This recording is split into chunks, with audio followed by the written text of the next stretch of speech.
Dans le cadre du 150e et à l'occasion des célébrations et du sommet des aînés qui a eu lieu du 15 au 16 juin à Bibliothèque et Archives Canada à Ottawa, Encore Jeune est allé à la rencontre de différentes fédérations d'aînés francophones à travers le pays. Bien, c'est la rencontre de plusieurs communautés culturelles francophones partout au Canada. Il y a des gens ici de toutes les provinces et de tous les territoires. Alors, ça représente des réalités différentes. On a tous des réalités différentes et des similitudes. Quels sont les objectifs de ces sessions de travail, là? L'objectif, c'est vraiment de partager ce qui se passe dans nos communautés, dans nos régions, et aussi de connaître les meilleures pratiques qui se passent ailleurs. Et ça nous permet de les implanter aussi chez nous. On partage les projets qu'on fait.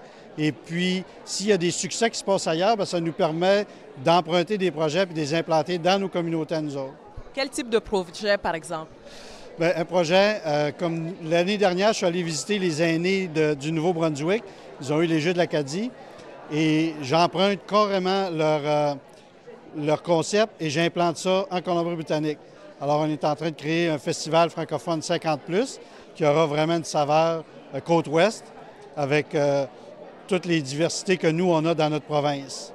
Je suis la représentante pour les 50 et plus du territoire du Nord-Ouest. Je suis à Fort Smith, qui est sur le parc Buffalo National Park. C'est pour la raison pour laquelle nous sommes là. C'est incroyable de découvrir tous les talents que les aînés peuvent avoir. On ne soupçonne pas cette culture qui est là. Est-ce que vous trouvez que c'est différent cette année à cause de la 150e? Ça nous a donné juste une bonne excuse pour venir se rencontrer, je pense. Parce qu'on essaye de se rencontrer au moins une fois par année. Et puis, on fait le tour du Canada, de cette manière-là, avec différents voyages.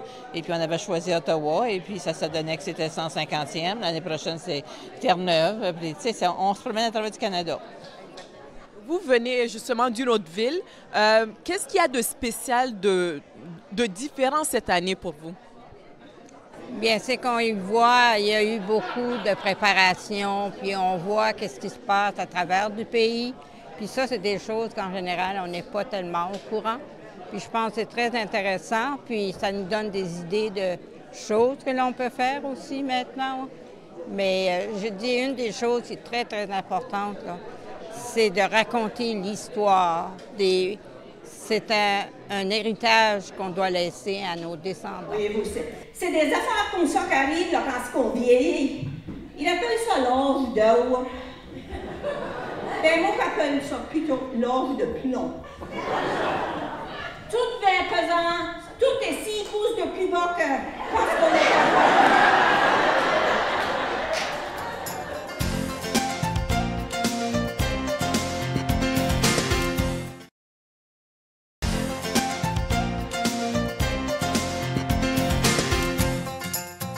Et dans cette perspective, je reconnais également les contributions de nos aînés remarquables, considérables et continues dans nos communautés. Un des objectifs du sommet a été de promouvoir auprès de la jeune génération l'importance de la langue française. Le chapelet en famille. On ne prie plus comme ça, hein? C'est pas juste léguer, il faut qu'on raconte l'histoire. Parce que tu ne peux pas avancer si tu ne connais pas ton histoire. Il faut qu'il y ait quelque chose en arrière qui a poussé les gens à faire ce qu'on a accompli pour donner un exemple à ces jeunes-là de continuer vers l'avenir. Puis voir grand, comme nous, on a vu grand quand on était petits. Quelles sont les mesures que vous avez prises dans votre coin de pays pour que les jeunes n'oublient pas leur héritage? Il y a entre autres beaucoup d'activités de ce qu'on appelle de type intergénérationnel. Donc, les aînés, par exemple, on va aller dans les écoles, soit pour partager notre histoire un peu. Il y a un programme aussi de la Fédération qui permet aux aînés d'aller échanger sur les carrières. Alors, comme moi, je viens de l'enseignement, alors j'ai été parler aux jeunes sur le milieu de l'éducation. Pas seulement comme prof, mais tout ce qu'on peut faire en éducation, puis voir répondre à leurs questions, puis voir si peut-être ça les intéresserait. Alors, c'est deux types d'activités qu'on fait de ce côté-là. Quelle est la réaction des jeunes quand vous faites ça? Je peux dire, en général, ils sont intéressés. Ils posent beaucoup de questions. Puis des fois, ils vont échanger des expériences qu'ils ont eues aussi avec nous autres. Puis il y a un échange aussi Nous, je dirais comme aînés, on est moins habiles avec tous les médias sociaux, toute la question informatique. Eux, ils sont très habiles. Avec nous, on peut nous apporter notre expérience, notre histoire, leur parler de ce qu'on faisait dans la vie. Par contre, eux peuvent nous aider avec leurs connaissances qu'ils ont et leur facilité au niveau des nouvelles technologies. Nous, la FRACB, on est un organisme provincial. Alors, on aide les associations dans les différentes régions à offrir des activités à leurs aînés directement dans leur communauté. Dans notre programme du Festival francophone 50+, qu'on organise, alors on a créé un programme d'activités pour les 50+. Puis là, on a acheté des équipements qu'on distribue directement dans les communautés pour que les aînés puissent les utiliser en préparation du festival qui aura lieu en août 2018. Et quelle est la réalité des personnes, des aînés du Yukon? Alors, au Yukon, les aînés sont un nouveau, disons, il y a un mouvement démographique qui est très différent, qui est nouveau, qui est récent. Les gens, auparavant, venaient au Yukon temporairement pour travailler. Les conditions de travail étaient excellentes, on faisait beaucoup d'argent, puis on repartait. Maintenant, les gens restent de plus en plus parce que, d'abord, il y en a qui, finalement, fondent leur famille. Les enfants restent, alors on devient grands-parents. Et on reste au Yukon. Mais chez vous, l'association, est-ce que vous êtes une grande association? Que faites-vous? Alors, on est une petite association. La population du Yukon, c'est à peu près 30 000 habitants et à peu près 1200 francophones. Et on a un groupe d'aînés qui, peut-être, on est 35 membres connus. On fait à peu près ce que tout le monde fait ailleurs. Je veux dire, on se divertit beaucoup. On essaie de transmettre la culture aux enfants. On a du cinéma, on a du théâtre, on fait des activités sportives en français. Et les gens s'impliquent comme partout ailleurs. On a de l'intergénérationnalité.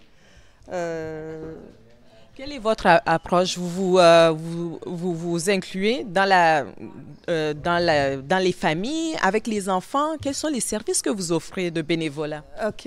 Moi, personnellement, je vais du plus petit au plus grand. Je fais de la lecture à l'école et je visite aussi des personnes âgées francophones dans les centres de soins à longue durée, des personnes qui souvent sont au Yukon parce que leurs enfants sont au Yukon et eux ne sont plus autonomes dans leur lieu d'origine. Et souvent, ces personnes-là ne parlent pas anglais du tout.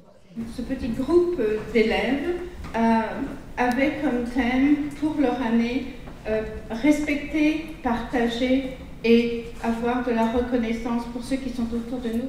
En tant que jeune aînée, je m'occupe surtout des enfants, des aînés. Je trouve que je suis, surtout avec le programme d'immersion française, de façon à passer notre savoir. Et je trouve que c'est important, surtout avec les territoires, qui nous apprennent beaucoup de choses, en fait. Il y a un gros et un beau partage. Et de mon côté, je m'occupe du programme d'art avec les enfants de l'immersion et on le partage, bien sûr, dans nos groupes d'aînés. Qu'est-ce qu'eux, ils vous apportent aussi en retour, puisque vous les rendez heureux? Est-ce qu'eux, ils vous rendent heureuse? C'est merveilleux, c'est merveilleux. J'ai des gros câlins, ils font de très belles choses, ils écoutent, ils sont... j'ai pas de problème de discipline, ils sont... Je sais pas, je rentre toujours... C'est un grand plaisir, à tel point qu'avant, j'y allais une fois par mois, j'y vais une fois par semaine. C'est... D'être avec des enfants, c'est de rester jeune toute sa vie, en fait, c'est vrai.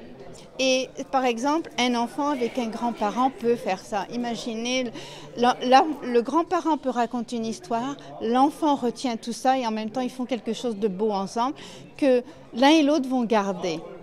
Et quand j'emmène les enfants dans une maison de retraite, ils le font avec les personnes âgées. Ça, ce sont des personnes très âgées, hein. Une fois que c'est fait, l'aîné, cette personne âgée, va garder le tableau de cet enfant et elle va le mettre dans sa chambre.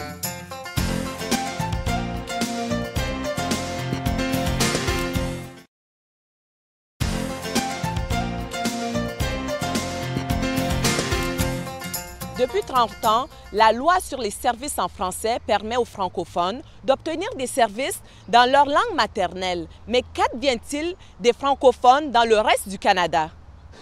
En Colombie-Britannique, je vous dirais qu'au niveau francophone, c'est plus difficile. Il n'y a pas, à ma connaissance, une telle loi. C'est une province où c'est plus difficile de faire reconnaître le fait français.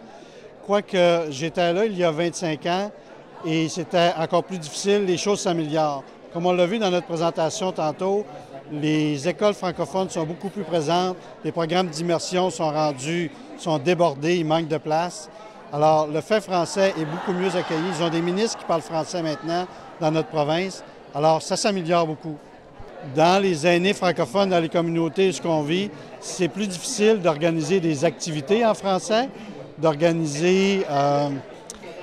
pouvoir réussir à transmettre la langue.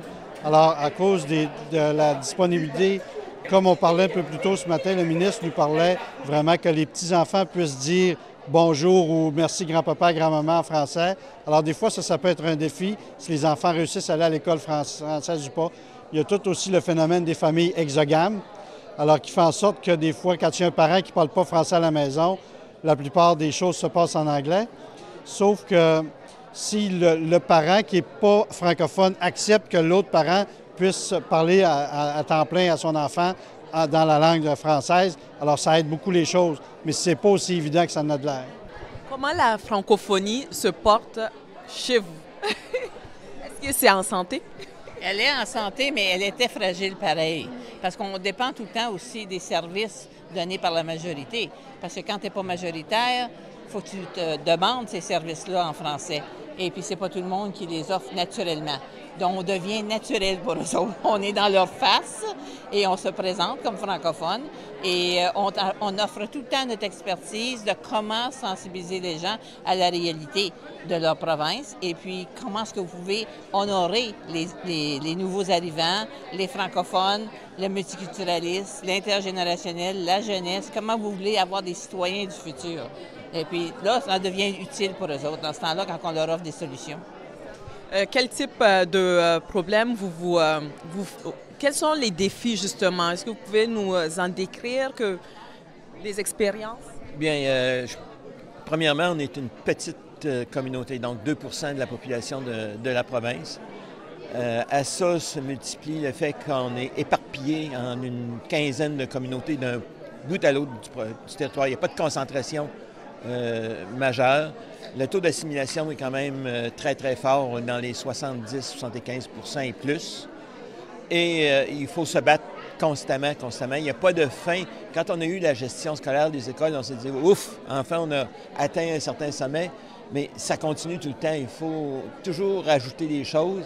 Puis, on n'a pas de levier, à part du levier des tribunaux, on n'a pas vraiment de levier politique qui permet de convaincre. Donc, chaque pas qu'on fait, il y a une cause devant les tribunaux où il y a une lutte à pu finir qui est accordée. Et on ne peut pas dire aux jeunes c'est fini, on est obligé de dire aux jeunes ça va continuer. Ouais. Justement, j'ai entendu souvent avec les autres provinces, c'est toujours le même problème récurrent. Il y a plusieurs associations qui existent, mais vous êtes éparpillés. Quelles seraient les solutions pour rassembler tout le monde? Bien, avant la gestion scolaire, on visait la gestion.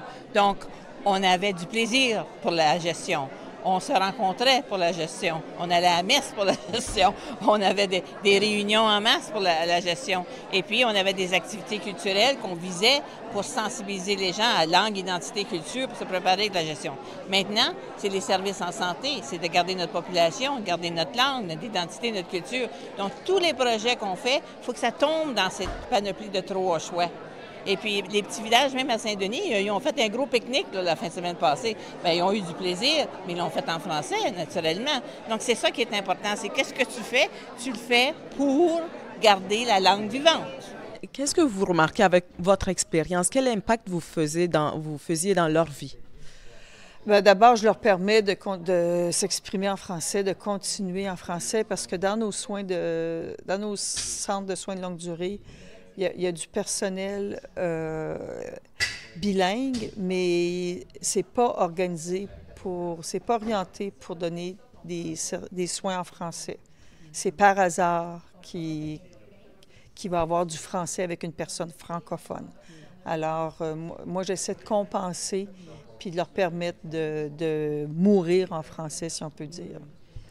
C'est quoi le blocage? Qu'est-ce qui fait pourtant le gouvernement fédéral et puis du Yukon? Ils sont très ouverts, mais qu'est-ce qui manque là? Je pense que ce qui manque, c'est une vision. D'abord, les anglophones ne comprennent pas que même si on est bilingue, on a besoin de soins en français.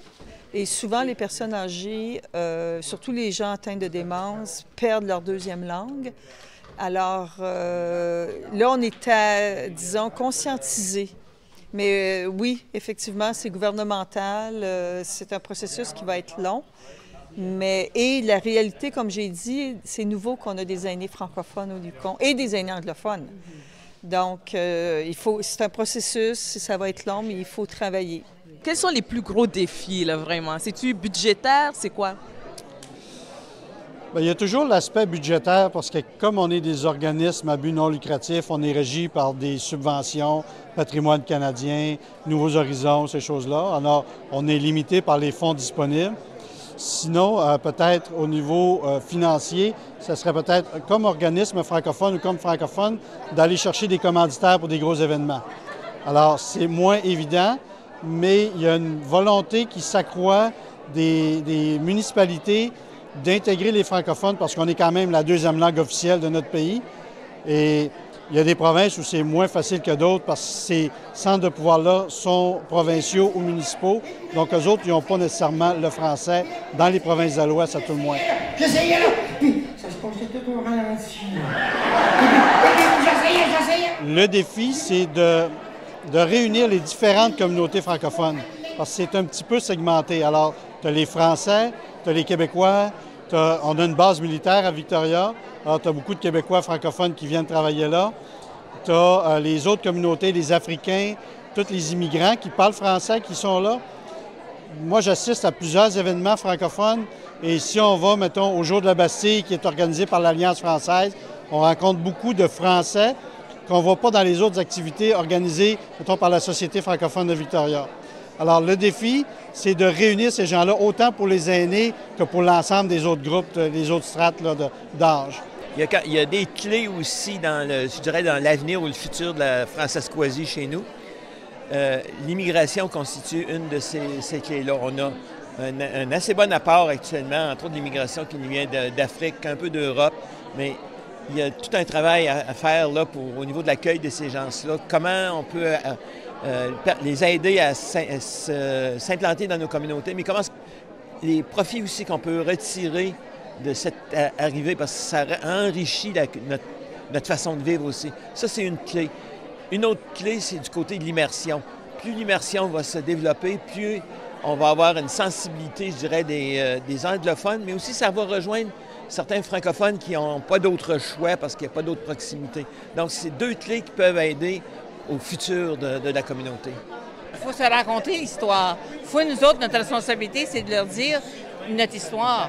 Eux autres amènent leur histoire, puis il y a tout le temps un point de convergence. Il y a tout le temps un point qui nous unit. La langue, comme je disais, les mœurs, les valeurs, il y a tout le temps un point qui se rencontre, puis si on part de là, on va bâtir un meilleur.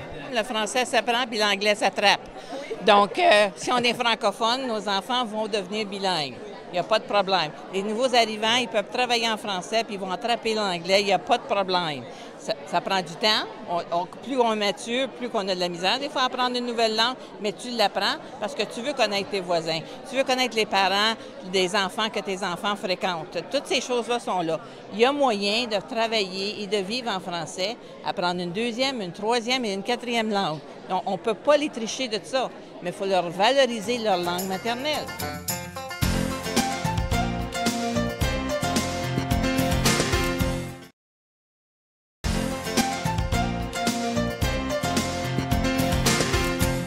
Les organisateurs et les aînés qui ont participé à l'événement se disent très fiers et extrêmement reconnaissants de leur rapport aux célébrations et au sommet des aînés 2017.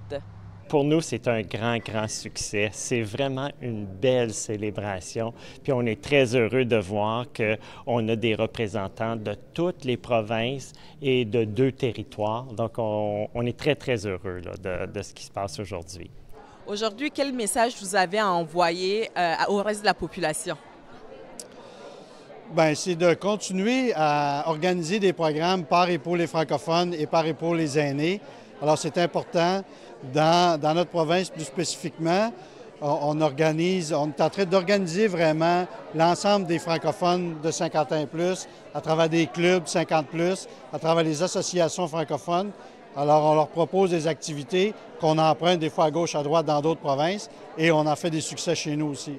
Avez-vous une vision? Oui, moi j'ai une vision. J'espère vraiment que, moi, ma mission personnelle, c'est vraiment d'avoir des services en français dans les centres de soins longue durée. Et les centres de soins longue durée, c'est aussi une nouvelle réalité.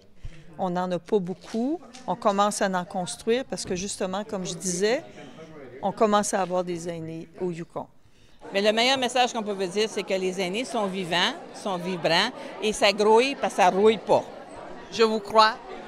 Bien, moi, je dirais, la Saskatchewan, c'est beau. Il y a des francophones. Alors, les gens, quand ils traversent l'ouest du Canada, ils peuvent arrêter, nous voir, nous rencontrer puis nous parler. Bon, on va les accueillir à plein bras. Le message est passé. Et vous, madame?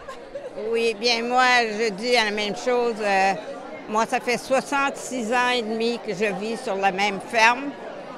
Et puis, non, on l'a dans le sang.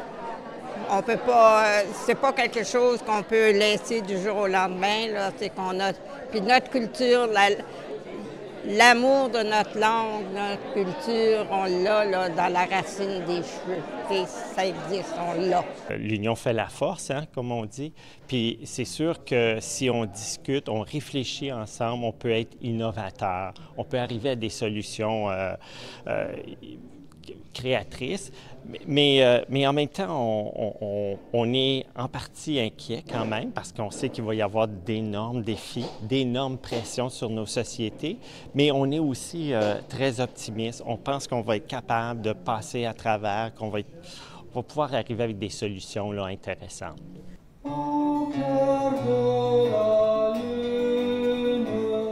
Bien, moi, je pense que le message qu'on aurait à passer, là, c'est que c'est sûr, hein, souvent on pense à la retraite, on pense à se retirer, mais l'engagement social demeure important. Et c'est important pour les aînés de continuer.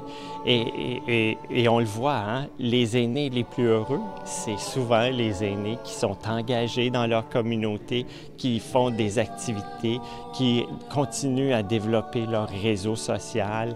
Alors, je pense que ça, c'est la clé de la réussite.